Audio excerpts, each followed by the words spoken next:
कुतूहल याच्यामुळं वाढत गेलं, बळावत गेलं. म्हणजे तिला असं वाटलं, की बाबांनी हे पुस्तक फेकून दिलं म्हणजे ह्याच्यामध्ये आहे तरी काय? म्हणजे हे पाहण्यासाठी तिची जी उत्सुकता होती, ती कुतूहल होतं, ते अजून जास्तच वाढलं.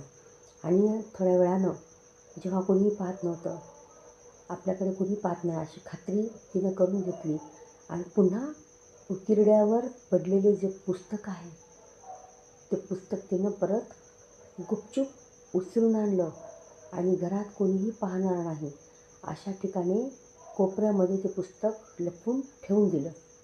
बघा, लहानपणी बाबांनी फेकून दिलेलं उकिरड्यावरचं जे पुस्तक आहे, ते पुस्तक ती लपवून जाऊन पुन्हा घरामध्ये आणून कुणी पाहणार नाही अशा ठिकाणी जीवापाड जपून ठेवते.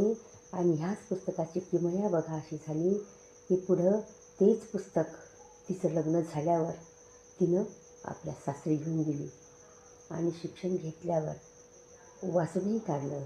अशा प्रकारे पुस्तकाची तिची